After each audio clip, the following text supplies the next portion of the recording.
Bonjour, bonsoir, ça dépend l'heure à laquelle vous allez suivre la vôtre, la championne autrement dit, Dikina Done Kanda Onotete la Kema Fumbe en direct de la Suède, la championne Kati na masolo ya Jonas. Masolo ya Jonas oyo ngai autrement nalobi, mobali oyo azanga suki na mutu, mobali ya kovo libengele, mobali oyo aboya dépense à salon a décida système ya mukokoli. Vraiment na kati ya masolo ya Jonas wana je profite de l'occasion pour saluer batoto nyonso ya Congo, babone nyonso ya Dikina TV. Vraiment na pesi bino ba gros coucou, merci na bino, merci pour la fidélité et puis merci na mutu nyonso yo ozali kolanda ngai, et puis na pesi merci na ba sponsor officiel ya Dikina TV, Benzula 4x4 mutuka ya tsalo, mon vieux la force tranquille yaya Yayo yango wana yaya. Merci pour nos conseils, merci pour nos remarques, merci yaya. Pourquoi? Parce que de temps en temps vraiment zosunga les kinayo bon des alaka. Vraiment un grand merci aussi à mon chéri, les champions de mon cœur. Escoté, merci papa. Pose au corps na madame nayo, vraiment merci. Et puis merci nayo nyoso bino nyoso bozali kolanda ngai. Na ye na droit de réponse. Mutu nyonso peut-être ayebi lisolo ya fio yo Niclette Makulu oyo asengaki aide epai ya Christian na nzela ya réseaux sociaux. Niclette Makulu asengaki aide. Soki yo ozotala ngai oyebi peut-être histoire te na korelate yo na kotia audio oyo Niclette asengaki aide epai ya ndeko na biso Christian ki azali konyoka mazomona passe awa na Suède, donc basunga ye vraiment parce que azalaki na pasi. Nalingaki na insister muke poka parce que bana Suède bongi bo lapider la championne ngana mopandi sango. Soki muta pesi ngai a relater histoire selon ye ngape na ko beta selon ye. Yo soko monike te li solo Niclette azobete koti lokuta nde bosali botindi bodio bolobi preuve à l'appui ngana koleka pona kosala nini kopanza lisusu sango na mokili. Ce n'est pas la championne de juger, mais ezana bato batala rabiso baza bazobate bango mo bakoya bayebi kosala nini ko analyser bayebi nini bakondima nini bakondima te. Ngai nazalaka awa te pona kopesa vraiment bato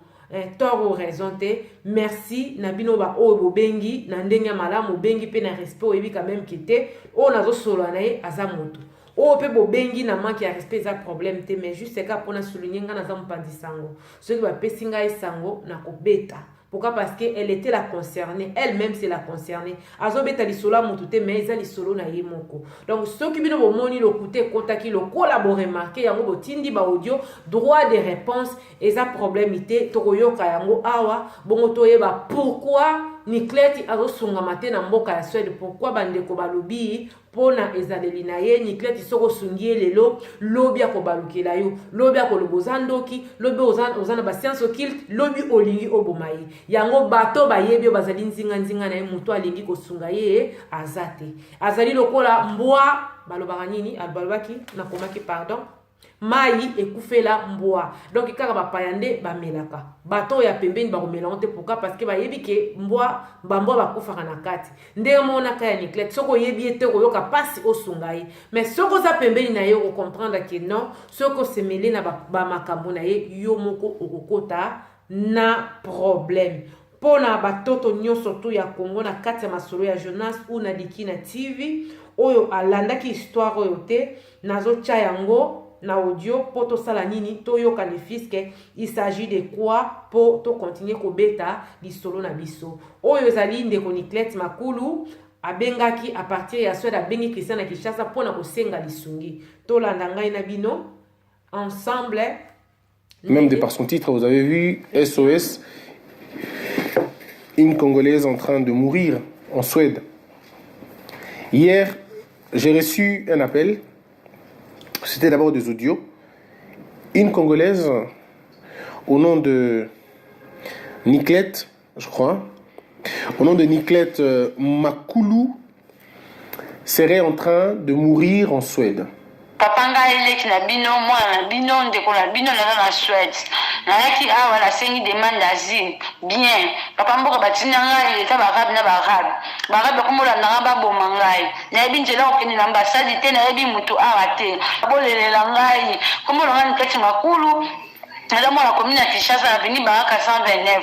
naza bezo lisungi nakokoma baadresse nanga banimero na ngai eya kointervenir mpo na ngai ezwanga na bana nakomi entre la vie lamo bali babotola nga na bana naliaka bien te natambolaka susu te bazolanda partout so nakeluka nasomba unité Afrique baboyi kotekela ngai naza vraiment naza pene na pasi makasi ya bosunga nga baya na nga Congo nazwi nimero nao nemiso nde nasa boye unité oyo naosalela wifi moko nazwaka pembeni awa nazokoka lisu te nalingi nazonga na nga Kinshasa bosunga nga bona bafama oleka benga awa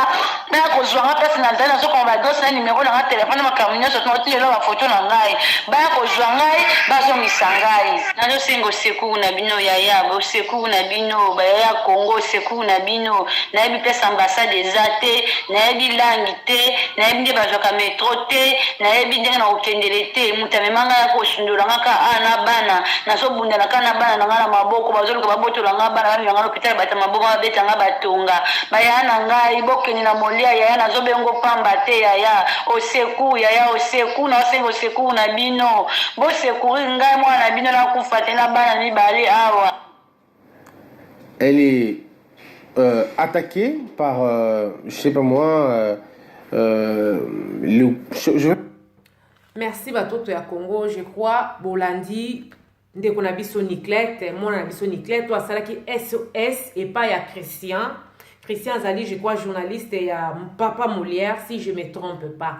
Bato ba yebi Niclette balobi ke po balakisa lokuta na ye ndenga lobi ke ya yebi bato te na mboko ya Suède tokotia lisusu audio mususu oyo aza kosenga aide ya zali na système ya diviser pour mieux régner po basunga ye elle est prête ya kosalir bakombo ya bato tokotia lisusu video tokotia audio na kotia audio batindeli ngai po na kosala nini bo comprendre que Niclette ezanda zoloba te ke ayebi bato te na mboka oyo ya Suède. Et puis ngai na solola kina mobali na ye personnellement papa ya mwana na ye, mais là je vais pas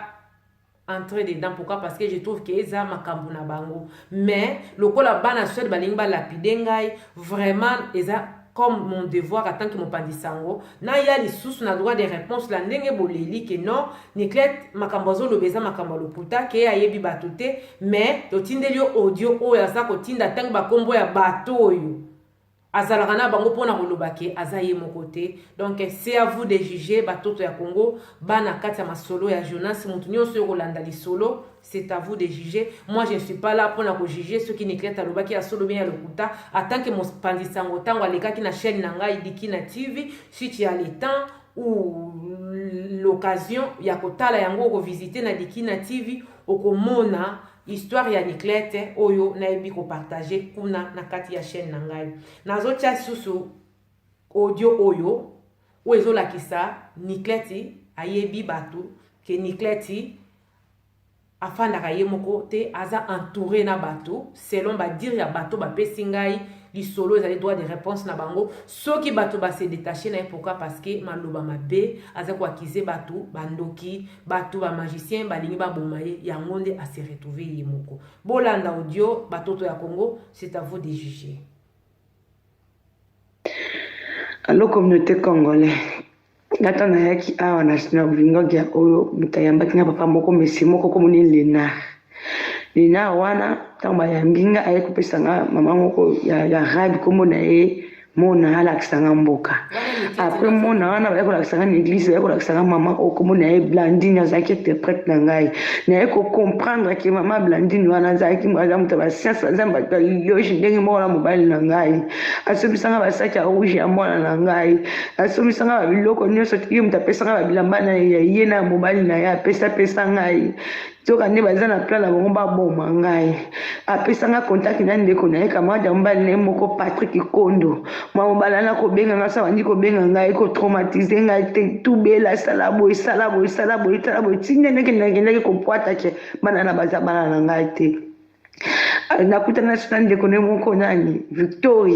Victor papa Victor bango nyonso to baza na nsima makambo wana mpona makila na ngai en plus nde naye koremarke ke mobali na ngai mpe Carlos Mbaki wana aza na nsima makambo oyo nyonso tu nazomona ya bamagie ya banini nalobi deja communauté congolaise bosunga nga bozwanga bolongola nga na mboka oyo navandi mpo sauve molimo na ngai nalembi nazokoka lisusu te bosunga ngai nabelelaki oseku mpo namonaki koseku so boye bokozwanga bozwa ngai so ezalaki bakombata ya Paris basi batoki nga bake na ngai me bino bozobanga bato oyo ndenge ni botoka nga bosauve nga bamama na ngai bosauve ngai nazokoka te mboko na vandi nakokoka yango te singengange yango nakokoka te bosauve molimo na nga bamama na ngai bosauve molimo na nga mama Blandine oyo atindanga nakosa jakete pa camarade jakete wana ebandi kokanga nga na nzoto azowanga nango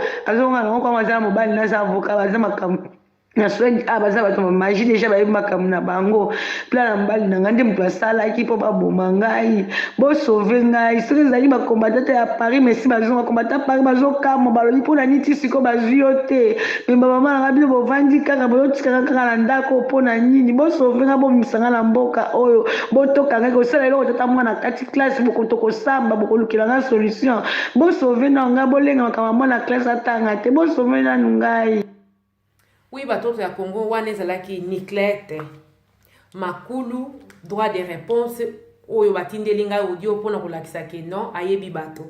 eza te ndalobi ka ayebi motu te ayebi nzela ya metro te baoyo bayebi balobi Niclette ayebi nzela ya metro Niclette ayebi bato maloba na ye mabe koakize bato bandoki banganga balingi baboma ye nde esali ke bato oyo bayebi base retire na ye ba combattant en France ceux qui bakolinga kondima ye selon dire ya ndeko ya benga ki eza po bayebi peut-être comportement na yete ata na Suède muta kondima po ayebi te wana eza ba dire ya bandeko mais soko yebi ye okolinga vraiment ko se mêler na ba problème wana te yango bandeko babetise te pona koplakisa mokili kotalisa mokili ke eza ndenge ezolobama te eza makambo mingi oyo eza na se vraiment oyo la championne azali koreserve lolemo na nga pona koloba po ne pas peut-être blessé ma sœur oyo azali moninga na ngai mwasi donc voilà la championne azalaka au milieu du village je suis pas là pona kozwa parti pour ya Niclette ni ya bato mosusu ngai soki moto apesi lisolo na ye nakobeta na leki na media yo moto ozali concerné soki omoni ke na lisolo na yo mensonge ekoti to lokute ekoti benga oza na droit ya réponse maintenant batoto ya Congo c'est à vous de juger est-ce que c'est vrai Niclette ayebi bato te na mboka ya Suède ndenge alobaki epai ya Christian est-ce que eza ya solo point d'interrogation mpo bato bayebi balobi kete Niclette ayebi nzela ya métro Niclette ayebi bato soki azovivre ou aza kovivre wana ezali dit ya comportement na ye donc c'est à vous de juger la championne n'est pas là pour juger qui que ce soit voilà c'était la vôtre la championne autrement dit kinone kandone tete la ke mafumbe katina masolo ya Jonas masolo ya Jonas autrement j'ai dit mobali ya Kovoli Bengele mobali ya Zarko mobali ya Zanga suki na mutu mobali ya jige bon ko kima dépense ya salon pona okende kofuta bambongo abike tie na salaka système ya mukokoli wanande masolo ya Jonas tokutani mbala sima pona masolo mususu ya kafu soki oza vraiment na posa la championne oza na posa kolanda masolo ya la championne na ba émission la championne yaka na chaîne na yo okoki kokoma pe ya yo yaka na chaîne ya batoto ya Congo ezali Dikina TV donc Dikina TV sur YouTube okokuta nyonso vraiment kozala décité merci beaucoup vraiment pour besoin kitana bino ya kolandanga tokuta ina masolo ya sika bye bye.